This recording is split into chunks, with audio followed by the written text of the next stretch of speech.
You've probably heard the story of Abraham and Isaac, a truly terrifying test of faith. But what if I told you that the story you think you know is really just the tip of the iceberg? What if for centuries, a completely different and maybe even more powerful narrative has been hiding just beneath the surface? So let's ask a provocative question right up front. What if this isn't a story about a helpless child being dragged to his death? What if it's about something else entirely? We are going to peel back the layers and see how centuries of interpretation completely transformed this story. In Jewish tradition, this story has a specific name, the Akedah, which literally means the binding.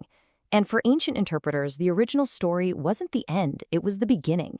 They saw it as a kind of puzzle, and their solution reshaped it into one of the most powerful foundational stories in all of Western religion.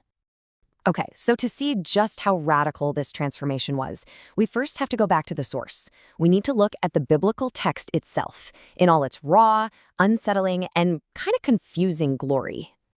You know, when you actually read it, the original account is famously sparse. It's just this terrifying test of faith.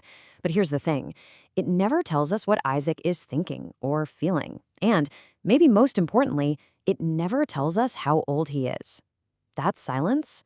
Well, that's exactly where the transformation begins. So the first and probably most dramatic change the ancient rabbis made was to the character of Isaac himself. They took him from being a silent victim to being the story's co-hero. Was he a little kid, easily overpowered by his old dad? Or was he something else? The rabbis were bothered by this question, so they started looking for clues in the surrounding text to solve this exact mystery. 37. That is the number they landed on. 37 years old. So where in the world did they get such a specific age? This was just a brilliant piece of scriptural detective work. Seriously. They noticed that Genesis 22, the chapter with the Akedah, is immediately followed by Genesis 23, which says that Sarah died at the age of 127. So they did the math. She was 90 when Isaac was born. 127 minus 90 is 37. To them, the fact that these stories were right next to each other was no accident at all. And look, this one change, just changing his age, it flips the entire story on its head. This is no longer a story about an old man sacrificing a child. No way. It's now a story about two grown men walking up a mountain, and they both know exactly what's about to happen. Isaac could have fought back, he could have run, but he doesn't. This quote just perfectly illustrates the new dynamic. In later rabbinic texts, they actually give Isaac a voice. And he's not just going along with it. He's an enthusiastic volunteer. He basically declares his willingness to be the sacrifice, making his consent a totally central part of the story. Okay, so once you have Isaac as a willing 37-year-old man, his cooperation becomes the key to unlocking a much, much deeper meaning in the text. The interpreters zoomed in on this one simple, repeated phrase.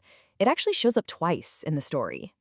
And to the rabbinic mind, no word in scripture is ever wasted. So a repetition like this, it has to mean something important. So they decided it was proof of their shared purpose.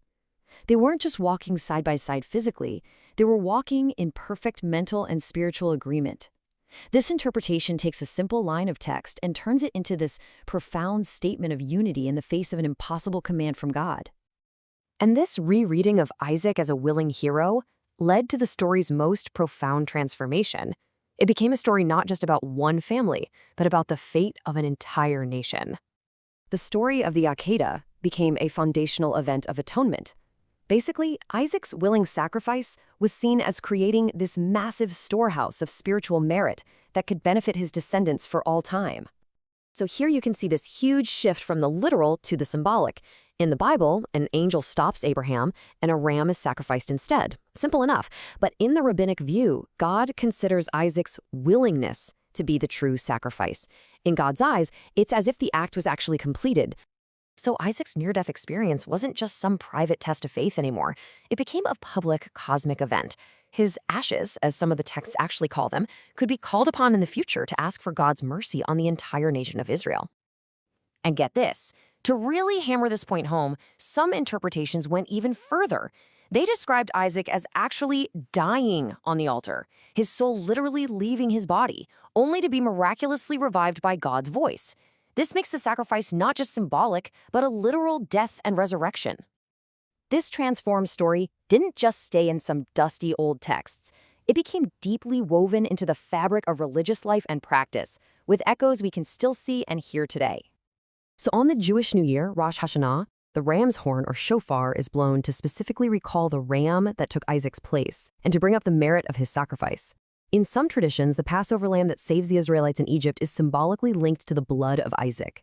And of course, for early Christians, the story of a father's willing sacrifice of his beloved son, well, that provided a powerful blueprint for understanding the life and death of Jesus. So the journey is really complete.